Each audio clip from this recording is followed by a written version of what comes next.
Thank you. Kol ha'olam, kol ha'olam kulo gesher tsar ma'od. Kol ha'olam, kol ha'olam gesher tsar ma'od. The world is a very narrow bridge. Gesher tsar ma'od. The world is a very narrow bridge. Gesher tsar ma'od. I reach out my hand. Will you reach out your hand? I reach out my hand. Will you reach out your hand? The world is a very narrow bridge. Gesher tsar ma'od. The world is a very narrow bridge. Gesher tsar ma'od. I pray a prayer for you. Are you praying a prayer for me? I pray a prayer for you. Are you praying a prayer for me? Kol ha'olam kulo gesher tsar ma'od. The world is a very narrow bridge. Gesher tsar ma'od.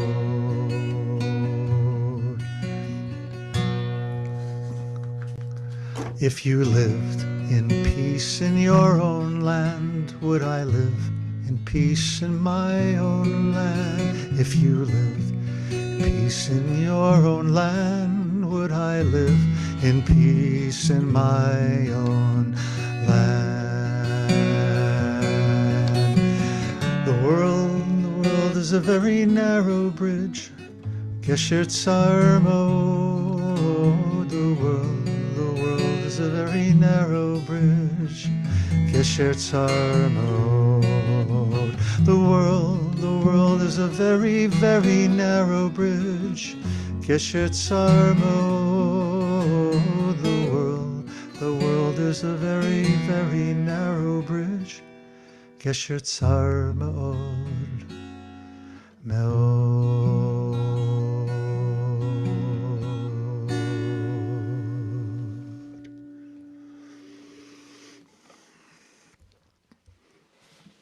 Thank you all for joining us this evening. My gratitude to our Moshnik Devorah Lynn, and to our not yet Moshnik, Rabbi Nina Cardin, who's just a stone's throw away in Baltimore, Maryland. I am not going to assume that all of you were there last Wednesday night for the book launch, but they're going to be presenting a little bit from their chapters to share with you some of their passion about the work that they are doing. Our structure tonight is that Reb Nina is going to go first and present. And if any questions come up for you, put the questions in the chat and we'll hold on to them. In the meanwhile, Devorah Lynn is going to ask Nina questions as Reb Nina presents. Okay, she gets to do that, you don't. Put it in the chat and then we'll raise up your questions later on at the end of the presentation. Then in between, we're going to share Dee Herman's poem that she wrote for the book. And then after that, Reb Devorah will have an opportunity to present, and Reb Nina will have an opportunity to grill her in the same manner that Devorah grilled her, by being kind all the time in the questions that she asks. So without further ado, let me find my very short bio here. There it is, hiding underneath everything on my desktop. Rabbi Nina Beth Cardin has been a leader in environmental advocacy for over 15 years.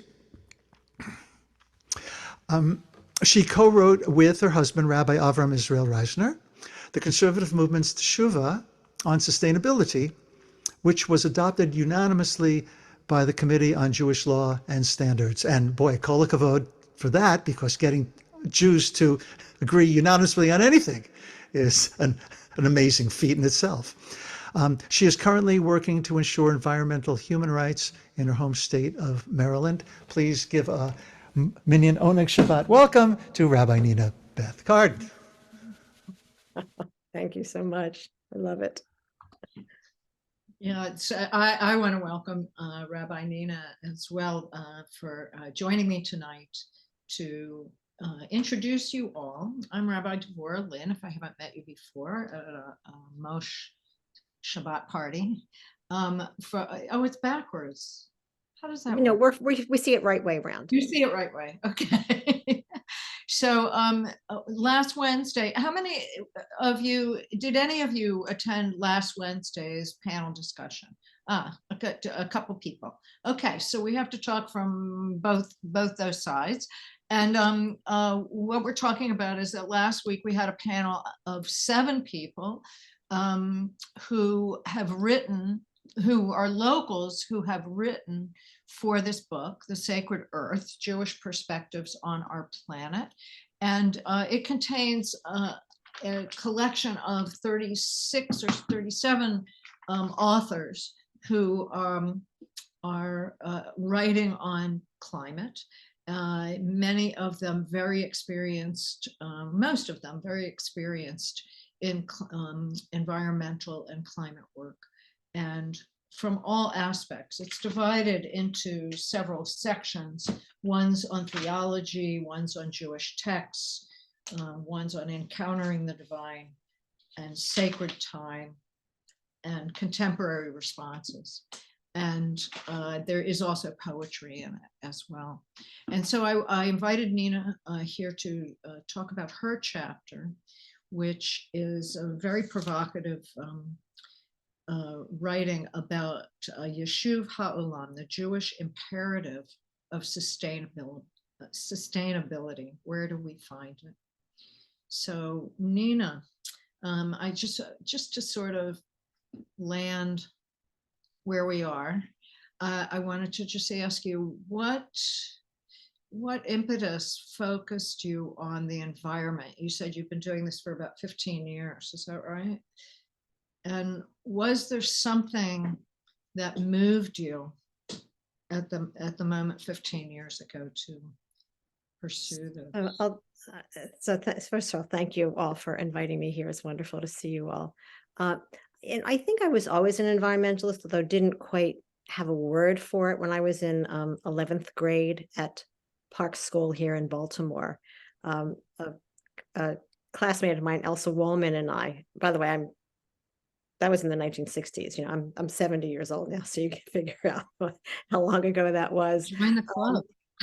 And in 11th grade, Elsa Wallman and I organized what was the first newspaper recycling drive. You know, and it was a big deal back then. We were like on WBAL or whatever, local TV station. So I had no idea that was so interesting that the news media would want it. But clearly that meant that I was interested in sustainability, and the world was not yet ready for sustainability because this was newsworthy. So I think it's been part of who I am all along. And then I guess some of the touchstones is my first job after I was ordained at the Jewish Theological Seminary was working with the operating systems of the Jewish Theological Seminary building. And I was put in charge of the cafeteria, like the operations of the cafeteria. And one of the things that I looked at was, well, how do we run cafeterias? I wasn't even looking at the food. I was just looking at the utensils. Do we have washable utensils? Do we have paper utensils? Do we have styrofoam? And so it was here I was, ordained as a rabbi, thinking my life was going to be about spirituality and helping people at life cycle events. And I was now worried about how do I manage paper, how to manage plates and utensils, in the cafeteria. And it wasn't until a couple of years later that I realized that was actually a sacred calling, to figure out how do we manage consumption and waste and water versus, material products and things like that. So I sort of thought, okay, well, there must be a trajectory. I must be onto something here. And then when I was working here at the JCC of Baltimore, we had the Maccabi games here, 2004, I think it was, we had the Maccabi games here, which was problematic anyway, just after, 9/11 and all of that. But one of the things that concerned me was that Maccabi games always had thousands and thousands of water bottles, and trash and things that could be recycled but weren't. And when I spoke to the coordinators, and I hate to say this because they are wonderful, wonderful people and overwhelmed with all issues like security and how we were going to manage, hundreds of kids coming anyway. When I spoke to them about saying, how are we going to manage the sustainability issues of the Maccabi games? How are we going to manage the recycling of these water bottles if we're going to have these water? How are we going to do all that? It was overwhelming to them to think about that. They knew they had to get trash cans in strategic places, but to get ways to respond to sustainability, recycling containers, other ways of looking at how we manage our waste, it was overwhelming to them. And it was at that point that I said, there's something wrong with our systems. Because if we don't understand that our responsibility toward our material usages doesn't stop at trash cans and landfills, but that in fact we need to integrate sustainable practices in everything we do, then there's something wrong with the system. And it was at that point that I decided I'm going to have to engage more readily in this so I can learn and I can teach my community. So that's sort of how I decided. Just a couple years later, I actually did the ridiculous thing of quitting my job and saying, I got to figure out, I got to teach myself, I've got to get engaged in sustainability issues, work with the faith community, work in advocacy issues, because it's not just what I do, it's what the system does. And so that was sort of the touchstones of my life, I think, on sustainability. Well, it seems like 2002 is so long ago in the environmental timeline. I mean, I know lots of things were going on. People were trying to work on things, but systemically, it was a huge, huge issue. So it's interesting that it's so close. It's really so close. So can you give us a summary or start to delve into the piece that you wrote and the theology and theories behind it? Would be great. So I came to, as it were, Jewish sustainability, like in the early 2000s. But there had been others in the Jewish community who came to Jewish sustainability before me, right? Kojal, the Coalition on Environment and Jewish Life, Rabbi Ellen Bernstein, who had been doing wonderful things with Shomer Adama, and others. And so I spoke with some of them to learn more about what is the overarching value system that should guide all of the details of what we do as Jews in sustainability. And what people were talking about were Bal Tashchit, you shall not, waste. Tsar Bali Chaim, you shouldn't harm, animals. The Shemitah, we have to be responsible for remembering that we are all part of a commons, and at least every seventh year do that. And so there were all these discrete pieces of how Judaism should craft a sustainable world, but they weren't stitched together in an overarching value. And we are guided by the narratives of our overarching values.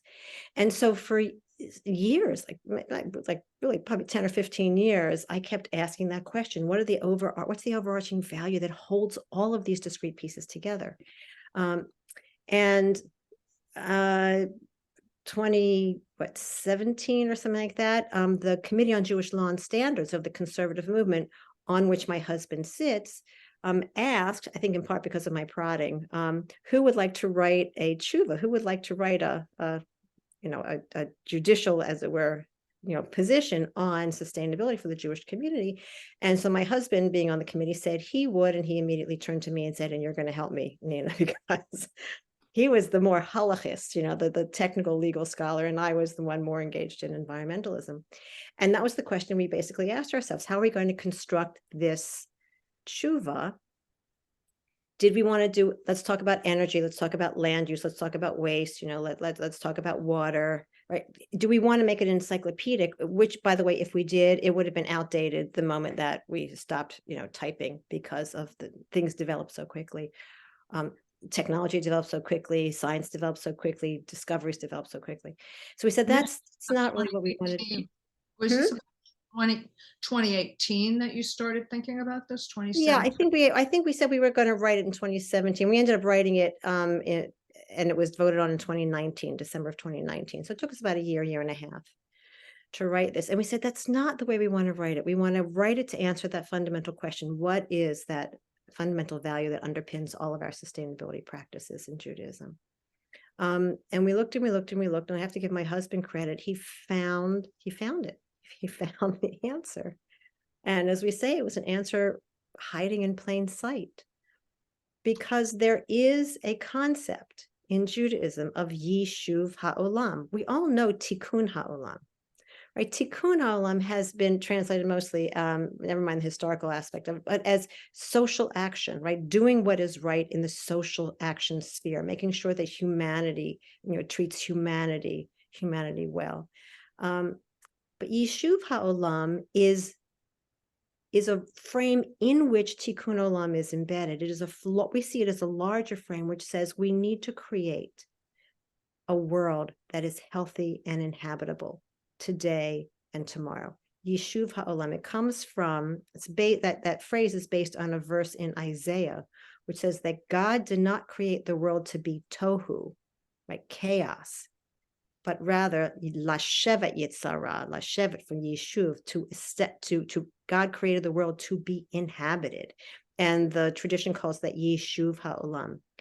And in the 13th century, just to sort of jump forward to a sort of a classic way of expressing this, Sefer HaChinuch, a book of the mitzvot, crafted in order of their appearance in Tanakh and Torah, the Sefer HaChinuch says the very first commandment from the book of Genesis is Yishuv Ha'olam, is that line essentially that Isaiah told us about. That the first mitzvah, the first obligation of humanity is to make sure that it creates a sustainable, habitable world.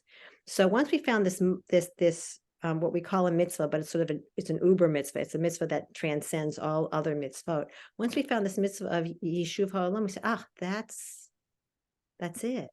And if we can help the Jewish community understand that that's not just a mitzvah, not just a fundamental mitzvah, but the fundamental mitzvah, that we have to create a habitable world, and everything else, as Sefer HaChinuch says, everything else is dependent on that, then we can have conversations about how do we do it? What are the details which we do? But that's a fundamental value that guides Judaism's approach to sustainability. So it doesn't actually say in Genesis, Yishuv Ha'olam. No. It's only in Isaiah. I was going to say you didn't have to walk very far to find that in plain sight, but you did, to get the wording was in Isaiah. So that's the words were in Isaiah.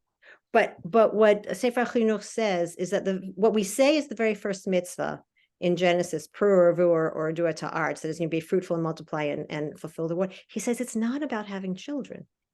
The mitzvah is not to have children. The mitzvah is to make sure that we have a procreative, regenerative, healthy world. That is just an example of what Yishuv Ha'olam is. We need to make sure we create a world in which we can have children who will be thriving. Saadia Gaon wrote something very powerfully. He said, what would be the purpose of having children if you brought them into a world that was not habitable? Right. So that's essentially what Sefer HaChinuch is saying too. And that is the issue that young people are dealing with today. Why bring children into this world as we face these challenges?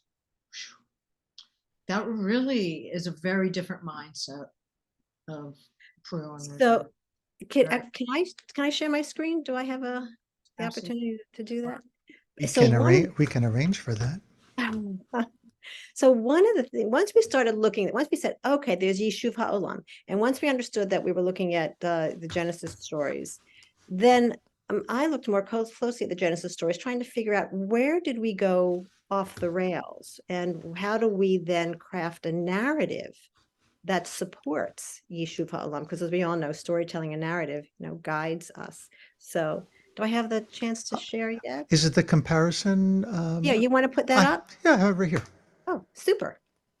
So one of the things that became clear as we were working on this is the differences between the Genesis 1 story and the Genesis 2 story, which I have come to label for, I think, ease of to clarifying. The survivability story, which is Genesis 1, versus the sustainability story, which is Genesis 2. So survivability versus sustainability. Both of these stories are guided by Yishuv HaOlam to create a habitable world. But the Genesis 1 story is constructed in a time when humanity were two, male and female, small, vulnerable, basically at the mercy of cold, heat, hunger, illness, animals, and all the rest. And as a vulnerable population, the first humans were in fact given a blessing of being able to control the environment. And they didn't have to worry about how they controlled the environment. There were no sort of very few limits on how they controlled the environment. So we could see that in Genesis 1, the world was wilderness. Therefore, humanity was sort of blessed by God with a capacity to do some domination and control over their physical environment, which we all want. We all live inside houses, after all, with air-conditioned spaces and lights and all. We don't want that kind of capacity to control our physical environment. And we are told in Genesis 1, as you follow through, the days of creation, that the earth was made for humanity. And again, we're told in Genesis 1, the earth is self-renewing again and again and again. We see that the world and the plants were created with seed in them for self-regeneration, and that the animals were blessed with being procreative as well. The earth was seen as self-renewing and without a threat. It was always going to be self-renewing. You can see, more. You can run down this list. Yourselves, and because mindful of the time, I want to get over to the column on the right, but at the very bottom you see I sort of call that the egocentric model of survivability. The goal for Yishuv HaOlam in Genesis 1 was to make sure that we took a vulnerable population of humanity, which seemed to be placed from their perspective in a world of self-regenerativity, endless self-regenerativity. And therefore, the worries of the first human beings in this story, which then translated into the cultural norm, was that we are responsible for making sure that we survive. And we will survive at the hands of a ever-giving world, which we cannot harm because it is continually self-regenerating. The Genesis 2 model is absolutely the opposite. The world isn't a wilderness, it is a garden. What's the difference between wilderness and garden? A garden is manufactured by humanity. It is guided by, shaped by humanity. And in fact, we know in Genesis 1, the story tells us that there was no greenery on the earth until two things came: rain and humans. So in the second Genesis story, it is humanity that is needed to help create the fertility of the world. And you can see on the bottom of that first, sort of square, I call the human the gardener, right? Why we are put there, according to Genesis 2, le'avda u'l'shamra, to work the world and to protect it and to guard it. Did you invent that? Adding that "you" in there? It's so obvious, like you said, it's right before our eyes, to add the "you" into gardener. Into gardener, that's it. And my Chavrus and good friend Jeremy Benstein asked the very obvious question, which I didn't think of asking until he did. Well, who do we have to guard the garden from? Mhm. Who was there? There was the first human. That was about it. The animals weren't there yet either. Who do we have to guard it from? And the answer the only answer I could think of is we have to guard it from us and our abuse of it. Because once we're able to work the land, we can also abuse the land. We must work the land. We cannot live without working the land. We do make changes in the earth. But as we do that, we have to do it in a way that protects the land. That's what Genesis 2 tells us. It is not simply about survivability. In fact, eventually, when you have so many people on this earth, we cannot survive without sustainability. That survivability is embedded in sustainability. And so what Genesis 2 is telling us is there are limits, that the world, given that we've got 8 billion, 9 billion, 10 billion people, needs the earth, needs the humans to be gardeners, those who care for the land and those who protect the land, those who work the land and those who protect the land.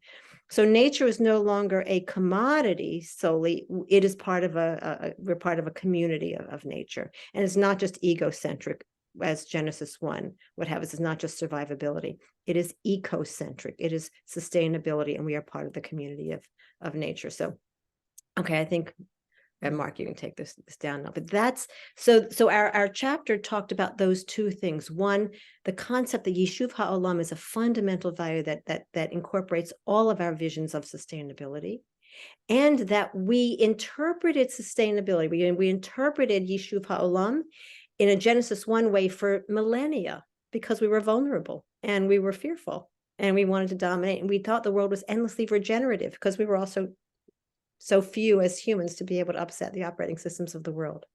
But now we have to move to a Genesis 2 articulation of Yishuv HaOlam, where it's about sustainability. It is about, yes, that there will be limits, that we have to manage our consumption and our waste in response to the operating systems of the world and the boundaries of the operating systems of the world. So we are in a Genesis 2 model of Yishuv HaOlam, Right. moving away from a Genesis 1 model. So that's what the chapter was all about. Okay. Do you have a reaction, since you've set up this kind of this I wouldn't say opposition, but contrast between the early history of humankind and this modern history of humankind that is shifting things so dramatically. Do you, when people say that the biblical people were primitive, do you have a reaction do you hear that much, or you don't? I hear it all the time. Oh, What do they mean? What do they mean? that they didn't know very much. We have science, we have medicine, we have well, that's what I'm asking. How do you react? That's what I hear from people a lot, and it surprises me. Well, I mean, we understand things more profoundly. We've got, microscopes and telescopes and technology and genetics and, all the rest. Maybe more granularly. But they lived closer to the land. They knew what the heavens looked like. They Right. knew what the heavens portended. They knew what the seasons were. They read the land. They read the rainfall. Na'od Kedumim, I don't know if you know Na'od Kedumim. It's a sort of biblical nature center in in Israel.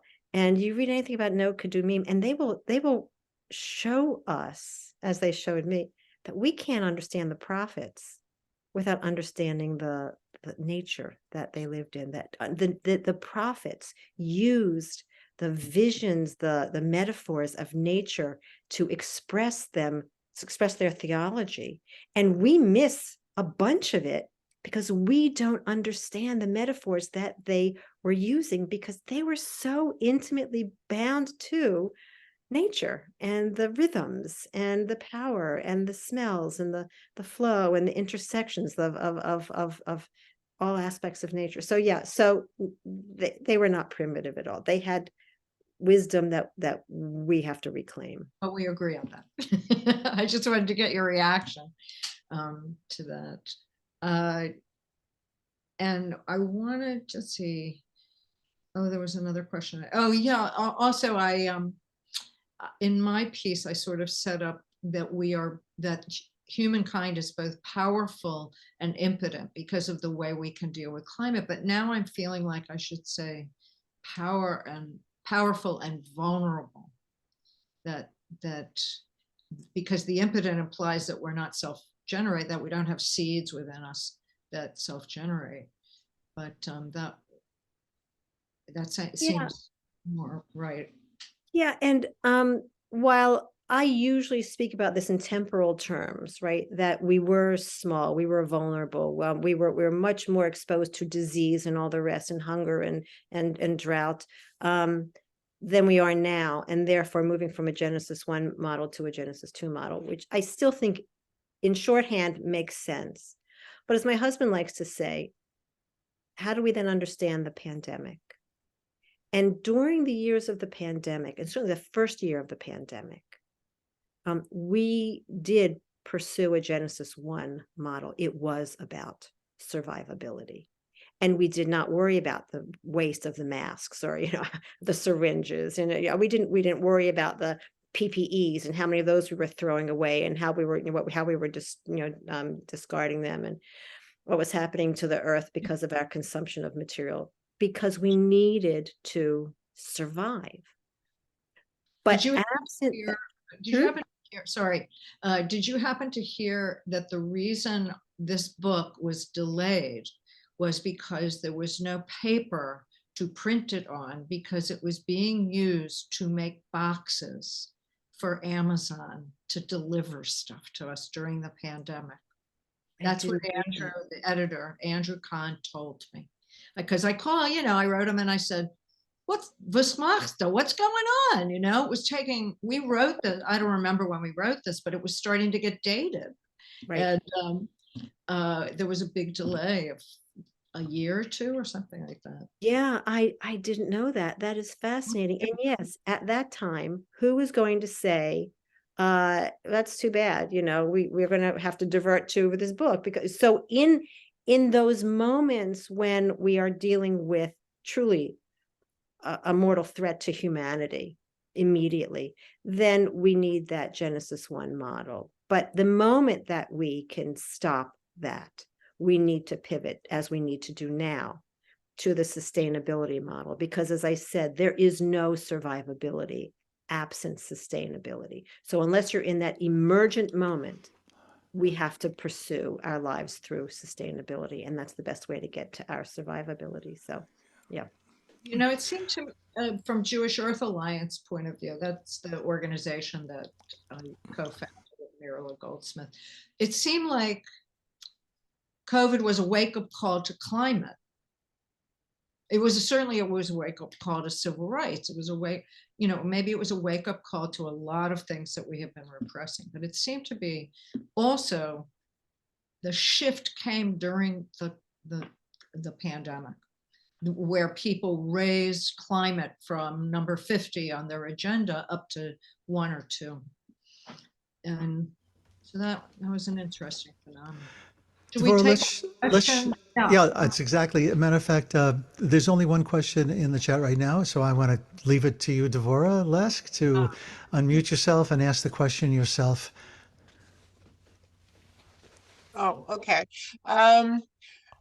So listening to what you were just talking about, Nina, it seems to me then that the wisdom that we call native or indigenous wisdom actually was a part of our Jewish heritage too. And I've always felt that was my interest in that was like really disconnected from Judaism. But you seem to be saying there's a connection here. Oh, there's an absolute connection.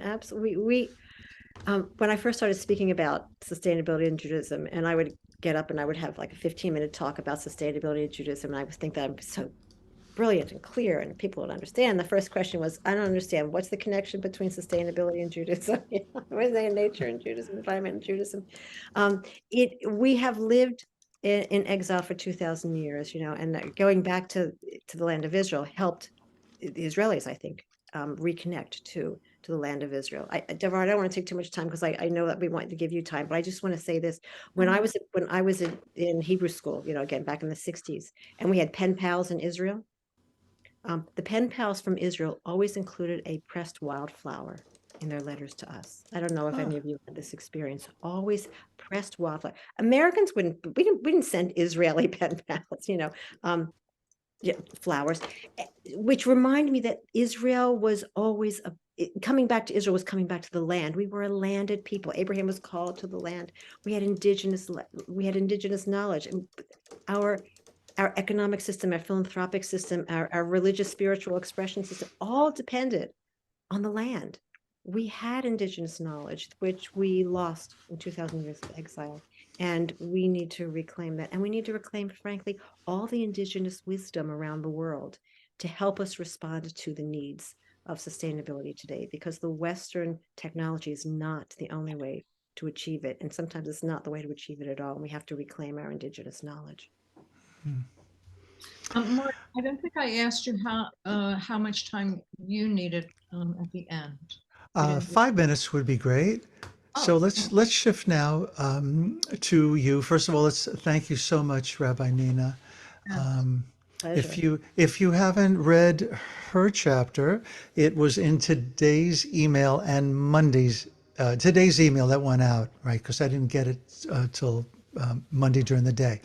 But as Ellen Weaver put in the chat, she's on it and buying the book as we speak.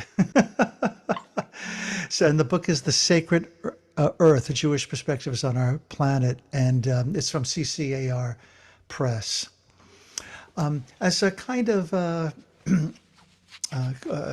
mid-course delectable, I want to share Dee Herman's poem with you before turning things back to Rabbi Devorah and sharing with us the piece that she wrote. So here you go.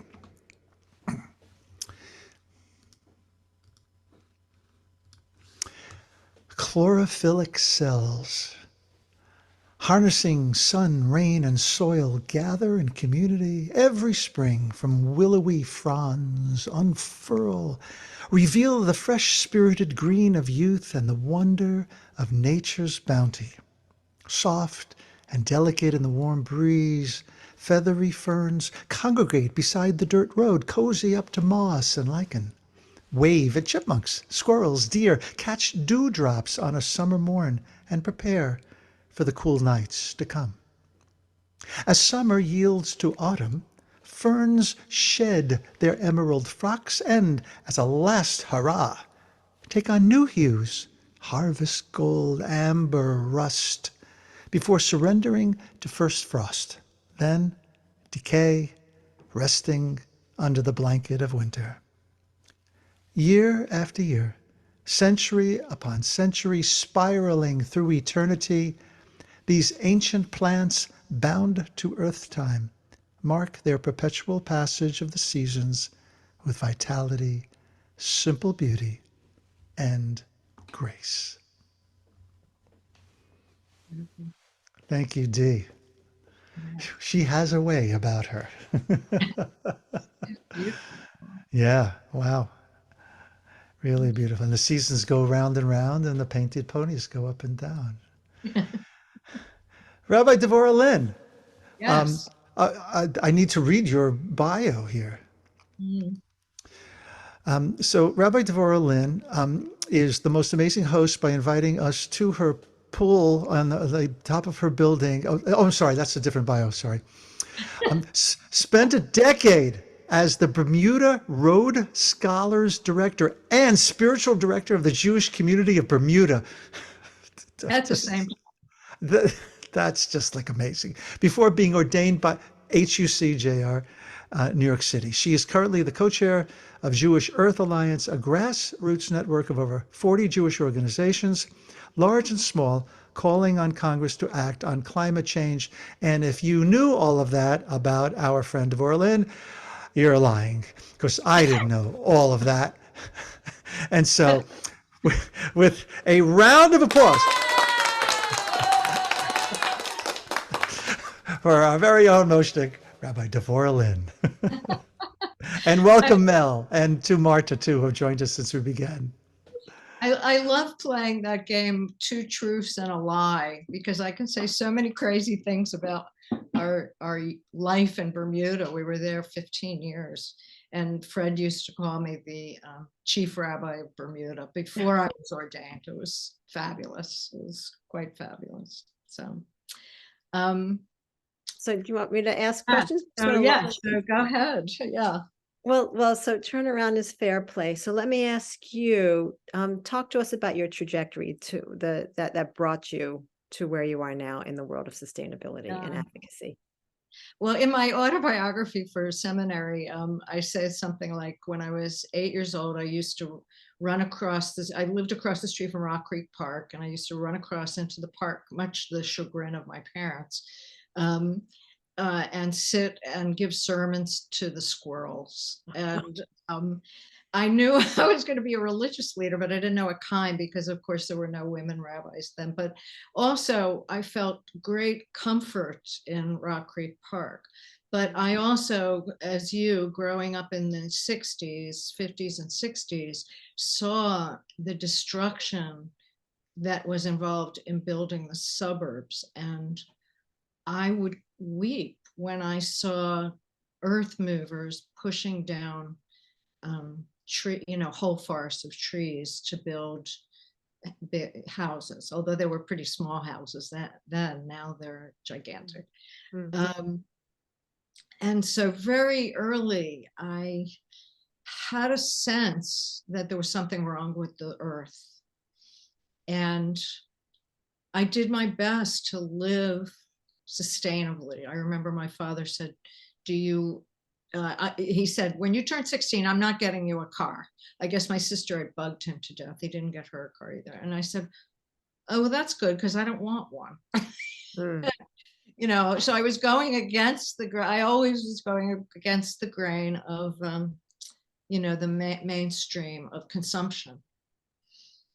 And luckily, I married someone who was on the same ballpark, and he's actually a climate scientist now for the White House. And so we live, breathe, and dream and nightmare about climate and the environment.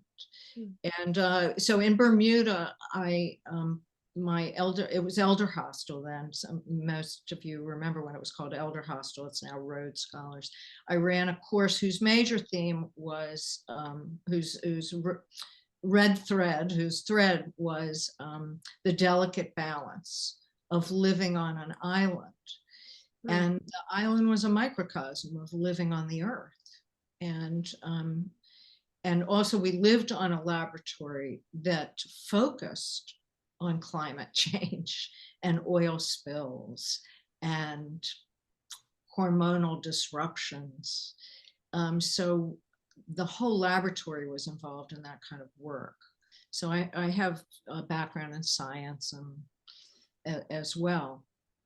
So I have to say, my whole life, I feel like I've been focused on this in one way or the other. In Bermuda, I was an educator about it, but that didn't go very far.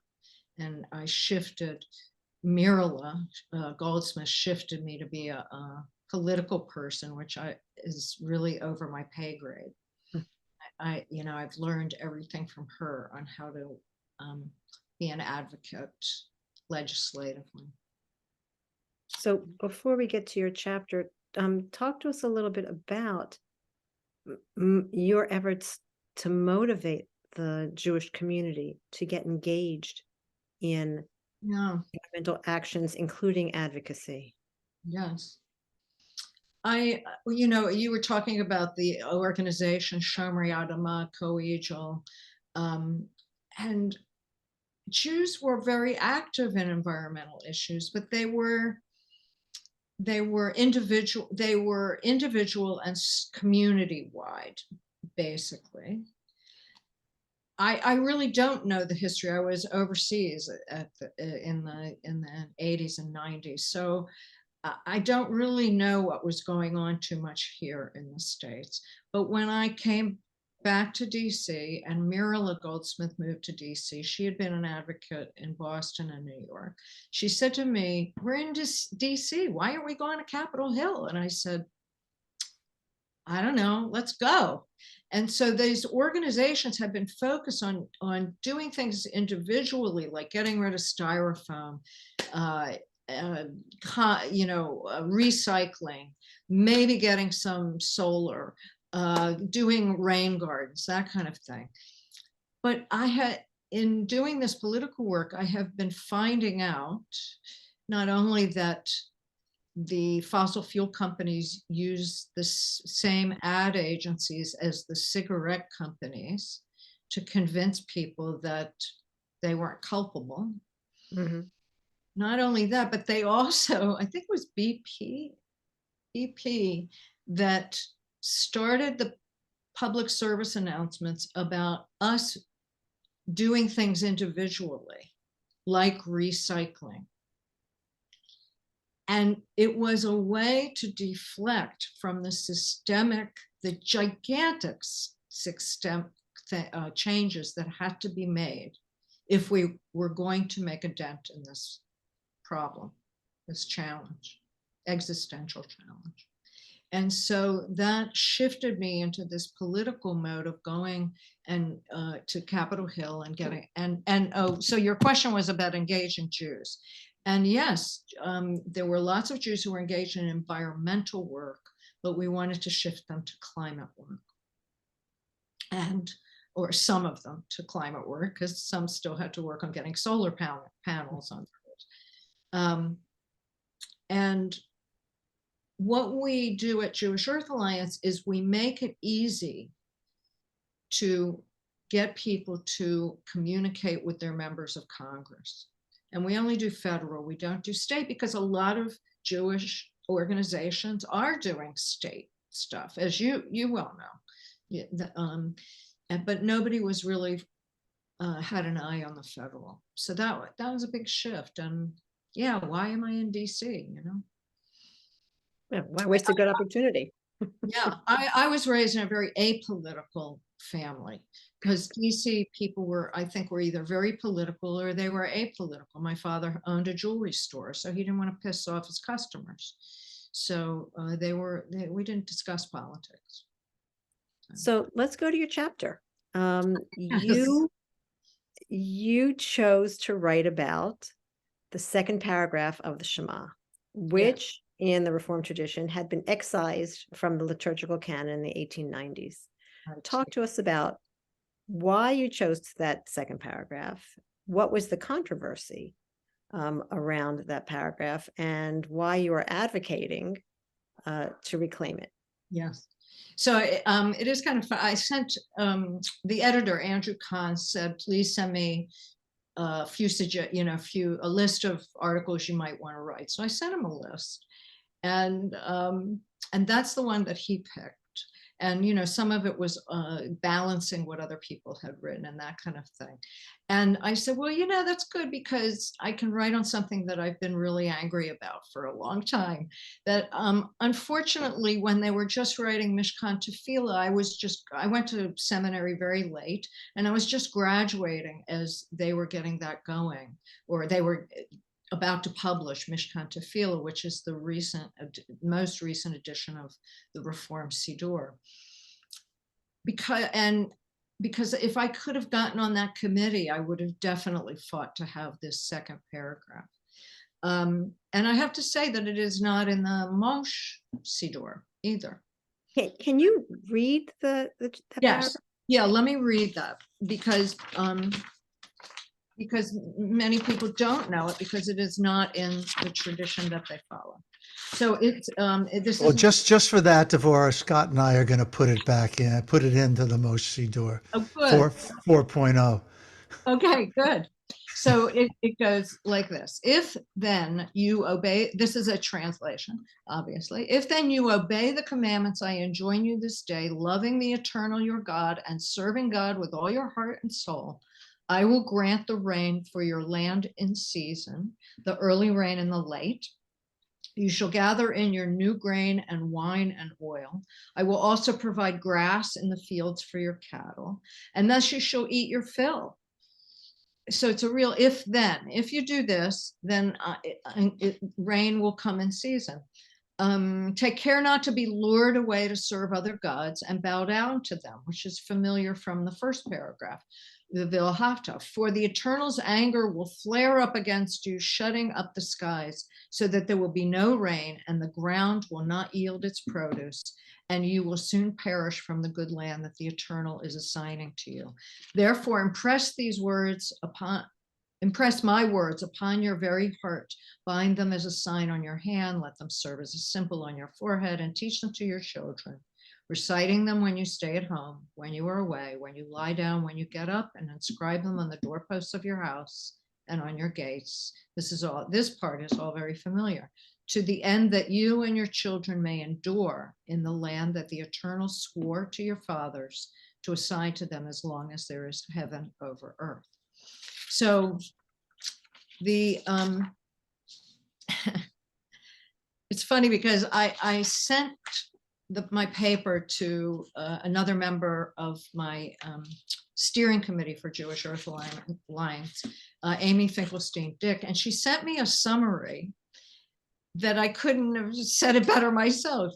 She said, as I understand it, your point is that the second paragraph of the Shema is a reminder of our dependence on and connection to the earth, as well as our responsibility to be its conscientious caretakers or caregivers. It connects our behavior as humans to the welfare of our planet.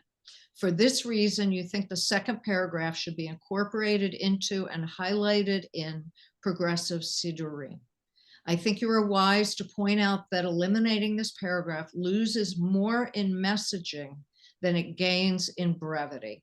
We all need reminders to make climate and earth a priority. And that was one of the reasons that the committee that was editing the book, they felt it was repetitive and they wanted to shorten services and or keep services within a reasonable time. But I think that line about eliminating the paragraph loses more in messaging than it gains in brevity is my point and very accurate. So I thought she really summed it up terrifically. And how is the message being received, especially around those people who read it a little bit more, I guess, literally and object to what is the apparent theology? Yes. About a God punishing or withholding. Right. Yeah. So that also it wasn't just the logistics of brevity and repetition, but it was also the theology that Reform certainly does not believe in a punishing or a rewarding God. And so I was talking with a colleague, and she said, "Oh, the Father God image of a punishing and rewarding God. What about Mother Earth?" And I thought, oh, that's an interesting way to think of it. That Mother Earth is reacting. The Earth is reacting, and whether you call that a punishment because you do believe in a punishing God, or whether you call it our responsibility, that we need to have a responsibility, as you were talking about, to keep this beautiful creation sustainable. And so just like any of the prayers where the name God shows up, individual Jews have to struggle with that every time they read things, I think. And who is it who said, Lawrence McDonald from Rodef Shalom, who was the monitor at last Wednesdays, said, if this paragraph is not a description of climate change, I don't know what is. And exactly. And if we can read it as I do, and I think many of us do, as a metaphor for not punishment, but simple, if this, then that. If we mistreat the earth, And by the way, you can't mistreat the earth without mistreating each other. And I think that's what that paragraph is saying too. It's if you mistreat each other in the process, you also mistreat the earth. So if we mistreat the earth, and which means we mistreat each other, there will be a price to pay, because the earth, Mother Earth, nature will respond in a way that it has to respond, which is that it will respond with climate change, right? It will respond with land that will no longer be productive. I mean, it's with not really reward and punishment, it's cause and effect. It's cause and effect. Cause and effect. It's And- cause and effect, exactly. And that's the metaphor that I think that the paragraph so powerfully gives us. If you do this, that will happen. Not punishment, cause and effect. You're absolutely right. And it's so Yeah. interesting. Pardon? Yeah, Rabbi Mark says yin and yang, you know. Yeah, yeah. And it was very interesting because God, I said Al Gore's movie, Inconvenient Truth, was just came out in 2006. And I think Mishkan Tefillah was published in 2007. And I was like, but of course, you know, it takes a long time to publish something. This was in the works for so long, and by committee, and you know how committees work on books. So so wait, is there a move to like paste it in, you know, like well, that's what I say at the end, that it should be pasted in. And we did this, the reform, when I say we, the reform movement did this for Debbie Friedman's Mishaberach, that it was so popular, everybody was using it. I even hear it in Orthodox synagogues. They never, and conservatives, everybody's using Debbie Friedman's Mishaberach. You know what I'm talking about, right? Mishaberach. And so people started to paste it in the back. So that, you know, it was available for everybody when they opened this door. And that's exactly what I suggest in my article, is that we've done it before. We can paste it in now. That's the problem with putting something in print. That's how I felt about this book, is was it already outdated by the time that you know, it got published? Well, right. And the Siddur is definitely a living document, which many of us don't realize, you know. But we think it's sort of, you know, cast in stone, but Right. it is a living and breathing document. Let me ask you one other question then. Are there other changes in the liturgy or additions to the liturgy that you would like to see to help us recenter ourselves around this sort of ecocentric approach to, and reclamation of the land approach to Judaism? Yeah, maybe you've heard this. Rabbi Arthur Waskow believes that we should read a day of creation. For if you go to a minyan every day, that we should, or if you do pray at home or don't pray at home, meditate at home, that we should read the description of the days of creation. So on Sunday we read day 1, on Monday we read day 2, and then we get to Shabbat. And I think I find that, oh, I get chills when I think of it. I don't know, that I just think it's just a lovely way to be awe-inspiring. You know, in addition to being frightened of the prospects of what's going on, we also still need to remain awe-inspiring, to have that as a goal, to keep that, and return to that. And I hear you, and when I heard that first, I thought, wow, that's also lovely. And I'm going, but in my theology of my vision of the Genesis 1, Genesis 2, that's right. We have to bring sort of the Genesis 2 visioning of humans' role, because otherwise we have the dominion role. That's right. That's right. So we could paste the 10 till right in. We could do a little bit, edit that a little bit. You know? I was going to ask you about the really non-parallel, the divergence of how the creation of woman is in 1 and 2, and they're so different.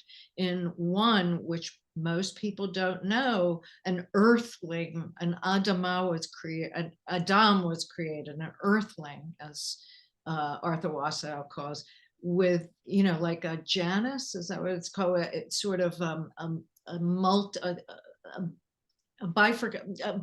I don't know how to describe it. Both he and she were created in one earthling. Hermaphrodite. That's how it. Not hermaphrodite.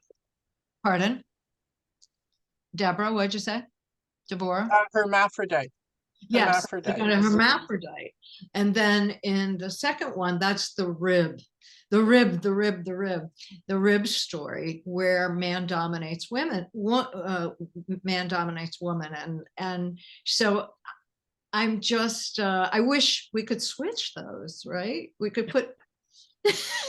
In my prior life, when I was all about, you know, feminism and understanding our tradition through a feminist lens, and elevating the stories of women, you know, from the tradition, I wrote a lot about, or and at least taught a lot about, Genesis 1 versus Genesis 2 and the creation of woman. Now I'm using Genesis 1, Genesis 2 in a different mode, and I haven't integrated the two. So now you're challenging me to sort of integrate the two. Oh, great. I'll have to think about that. That's perfect. Yeah, that's perfect. So I wanted to end. Let me see if I've said the things that are. Oh yes, one thing about this part of the prayer is that it is everywhere. It's in your mezuzah, it's in tefillin, it's in the prayer service, it's in the Shema, but it's also on the Shabbos table, because in this paragraph that I read to you, it mentions 3 kinds of food: wine, olive oil, and wheat.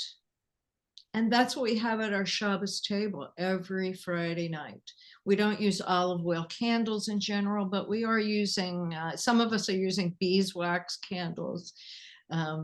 But what was used before was olive oil. And these 3 foods were like the top foods of what people ate then.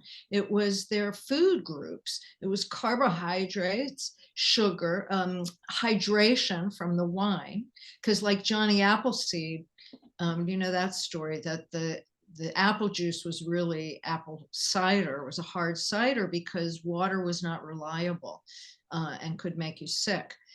So people drank alcohol all day long. And maybe the same then. So wine, wheat for challah, and olives for the candles. And just the miraculous, they each command different things to grow, to have a good crop. And if you have too much rain or not enough rain, or too much wind or not enough wind, you know, it's very precise in a lot of ways. So it's a bloody miracle that it can happen at all. And you really need an intervention, a divine intervention, or very good luck to make it happen, to make that happen. So we see that every week in our Shabbos table. And that goes back to your indigenous knowledge question before, because those are not accidental examples of, you know, of food produced by the land. They show that, and your article shows this too, the cycles throughout the year, in which each of those elements become ripe and are harvestable, and the different climatic needs of each of them. And so the prayer talks about the cycle of agriculture throughout the year, inclusively. So that's part of the indigenous knowledge that our ancestors lived by. Yeah. Do any of you have any questions? No? It's too clear? Yeah. Devorah. Well, I don't have another question, but I have to say that I just went back to rabbinic school. I had a couple of years and I had to take a break, and I've just gone back, and I've been looking at, like, where do I want to focus and what really appeals to me. And this has just excited me so much because when I was a member of a Reform congregation for 25 years, founding member, um, after about 20 years, I felt there was no spirituality there for me. Mm. And I went and studied with a shaman and did a lot of indigenous native work. I'm in Canada, by the way. Not that that should matter, but and I felt like I was betraying my Judaism. I felt like I was really a traitor, but I couldn't get what I needed from that Reform congregation. And a lot of things have changed since then, but you're bringing it all back together for me. And I just thank you. Thank you. Yeah, it's You're wonderful. welcome. Yeah, I mean, for me, I think reform it's interesting. I think maybe it is very disconnected from the earth. It's a very intellectual school. Although it's changed. Since I've left, it's changed because of the leadership has changed. Beautiful. I Yeah, wanted go to ahead. I want to end with a very short paragraph from Abraham Joshua Heschel, which is quite radical. It's from Moral Grandeur and Spiritual Audacity, about prayer.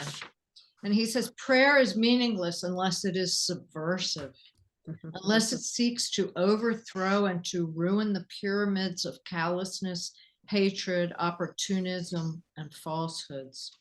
And Arthur Waskow calls fossil fuels, he calls the fossil fuels the pharaohs of fossil fuels, so the pyramids. The liturgical movement must become a revolutionary movement seeking to overthrow forces that destroy the promise, the hope, and the vision. One could see that also, that is used by extremists as well. So it's a very radical thing for him to say, but I forget who said it, but if you are not, those who are not moved by prayer have wasted their time that day. That prayer needs to move you. Thank you very much for. Thank you so much, Reb Devorah, Reb Nina. Yeah, what arose for me while you were saying that, Devorah, was beloved Reb Zalman, Zichrona Livracha, talking all the time about prayer being freeze-dried. You know, just add a little water and then you say the prayers, and there you got it. But Reb Heschel's reminder is really inspiring, I think. And I want to acknowledge, we were few, but we were powerful tonight. And that if only for the fact that you influenced in a great way a rabbinical student in the way in which her rabbinate might take shape, Dayenu. So yasher kochem to both of you. And I want to end with a prayer and then a reprise of the song that I started with. Rabbono Shel HaOlam, our strength and protection, we pray for the state of Israel in this devastating time of war, shock, and grief. Watch over Israel, spread your shelter of peace over the land and over all our brothers and sisters who live there. Shine your light upon Israel's leaders, officers, advisors. Help them overcome all divisiveness and act with clarity and determination. Protect the men and women who defend Israel. Let them be safe and may they be victorious. Watch over them, my God. Hear their prayers. Bring peace, God, to all those who yearn for peace. Let it rain down from the heavens like a mighty storm, and let it wash away all hatred and bloodshed. Oseh shalom bimromav, hu ya'aseh shalom aleinu, v'al kol Yisrael, v'al kol yoshvei tevel. Kol ha'olam kulo gesher tsar ma'od. Kol ha'olam Gesher Tsar Ma'od. The world is a very narrow place. Gesher Tsar Ma'od. The world is a very narrow place. Gesher Tsar Ma'od. The world is a very narrow place. Gesher Tsar Ma'od. The world is a very, very narrow bridge. Gesher Tsar Ma'od.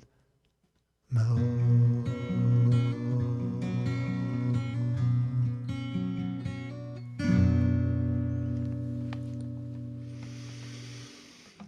Good night, everyone. Thank you so much for coming.